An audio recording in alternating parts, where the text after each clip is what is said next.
Muhammad Ali was sitting in the back row of a college rhetoric class at UCLA, visiting his daughter Layla, who was a freshman. The professor, a published academic with a PhD in communication studies, was lecturing about proper debate technique. A student asked about using personality and charisma to persuade audiences. The professor dismissed it. Emotion and showmanship are rhetorical crutches. Effective persuasion requires logical structure, not performance. Ali, in the back row, quietly said, "Actually, personality can make your argument stronger, not weaker." The professor stopped mid-lecture and looked at Ali with irritation. "I'm sorry, are you enrolled in this class? Do you have credentials in rhetoric?" Ali shook his head. "No credentials, just experience." The professor smiled condescendingly. "Well, experience without formal education in persuasion theory usually leads to ineffective communication. But since you seem to disagree with established academic principles, why don't you come up here and demonstrate your approach?" Ali stood up. What happened in the next 20 minutes became the most talked about lecture in UCLA history. It was a Thursday morning in October 1995, and Muhammad Ali was doing something he rarely did anymore. Sitting quietly in the back of a room, his daughter Layla, 18 and a freshman at UCLA, had invited him to visit her public speaking and rhetoric class. "Dad, you should see it," she'd said. "The professor is really smart, but he teaches that emotion doesn't belong in persuasion. I keep thinking about how you talked, and it's completely different from what he's saying." Ali had been intrigued. He'd agreed to visit, but asked Layla not to tell anyone he was coming. "Let me just watch," he'd said. "I want to see what they're teaching you kids these days." So Ali showed up Thursday morning wearing a simple gray sweatsuit and a Lakers cap pulled low. His Parkinson's was noticeable now. His hands had a slight tremor. His movements were slower. But his mind was sharp. He slipped into the back row of the lecture hall before class started, and nobody recognized him. The class was Public Speaking 101, taught by Professor Richard Steinberg. According to the syllabus, Layla had shown Ali Steinberg had a PhD from Northwestern, had published 2 books on rhetoric, and had been teaching at UCLA for 15 years. About 40 students sat in the tiered lecture hall, most of them freshmen like Layla. Professor Steinberg started the lecture promptly at 10 a.m. "Today we're discussing the difference between effective persuasion and mere performance. Many people confuse the two, but they are fundamentally different." He was in his 50s, wearing a sport coat and tie, speaking with the confidence of someone who'd given this lecture many times. Effective persuasion relies on 3 elements: logical structure, credible evidence, and clear reasoning. What it does not rely on is personality, emotion, or theatricality. Those are crutches used by speakers who lack substantive arguments. Ali shifted in his seat.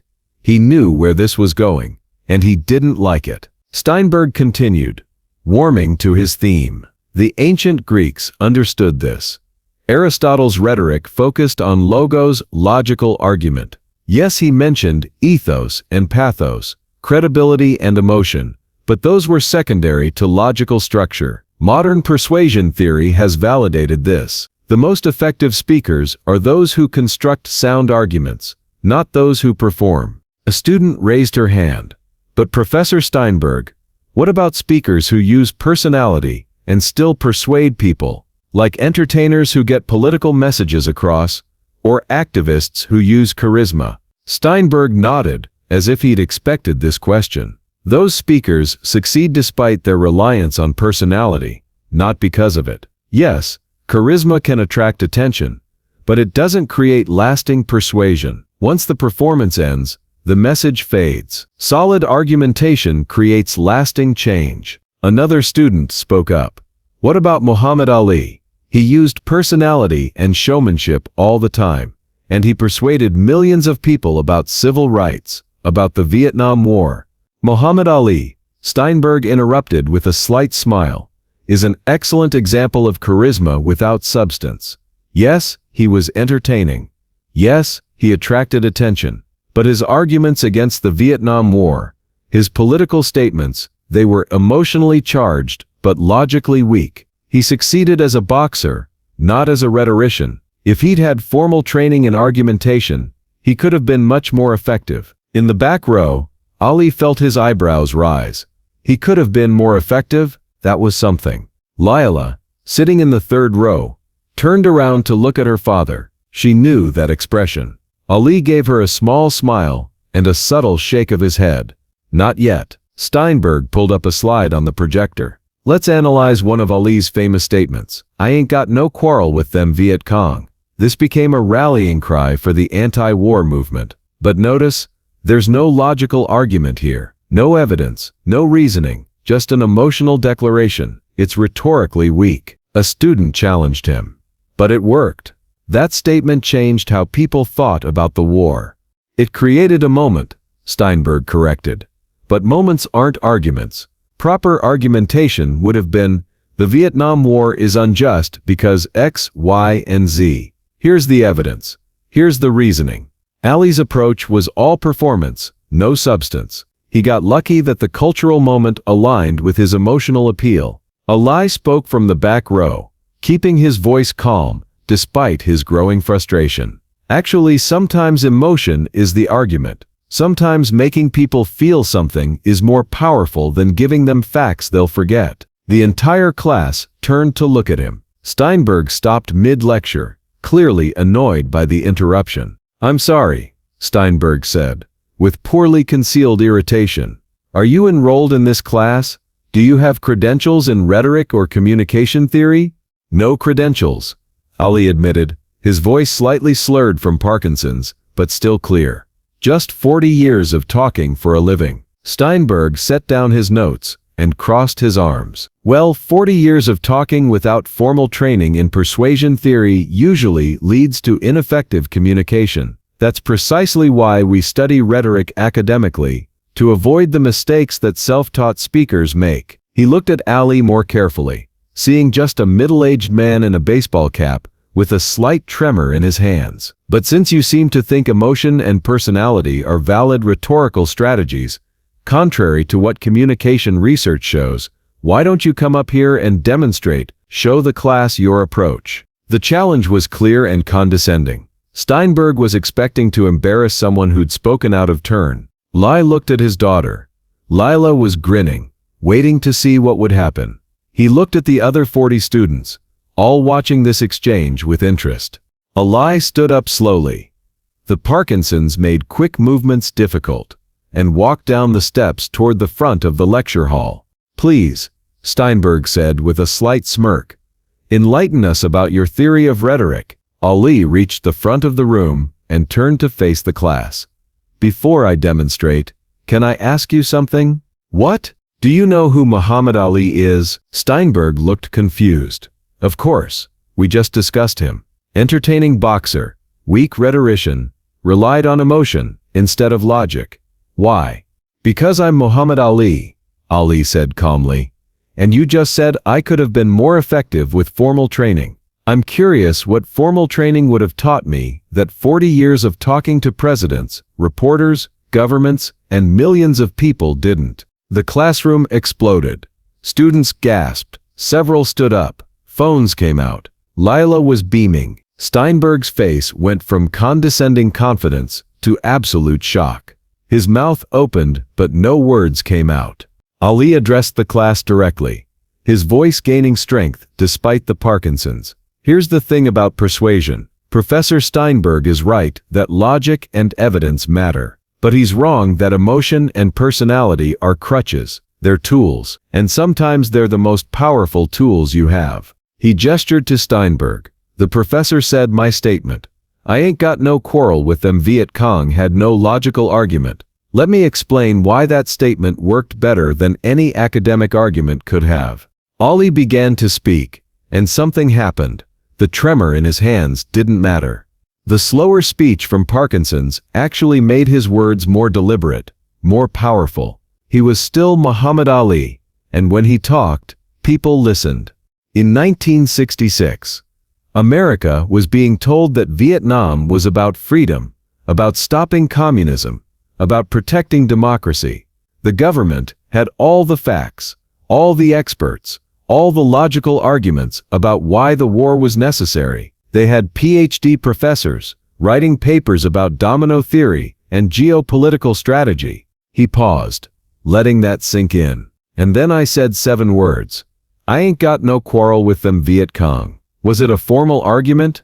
No. Did it have footnotes? No. But it cut through all the academic arguments and government logic and made people feel something. It made them question, why are we fighting people who never did anything to us? Several students were nodding. Steinberg stood to the side, silent. That statement worked because it was emotional, Ali continued. Because it was personal. Because it made people feel something, rather than just think something. Professor Steinberg said moments aren't arguments. But sometimes a moment is more than an argument. Sometimes a moment changes hearts, and hearts change minds. A student raised her hand. Ali pointed to her. So you're saying emotion is better than logic? No, Ali said. I'm saying they work together.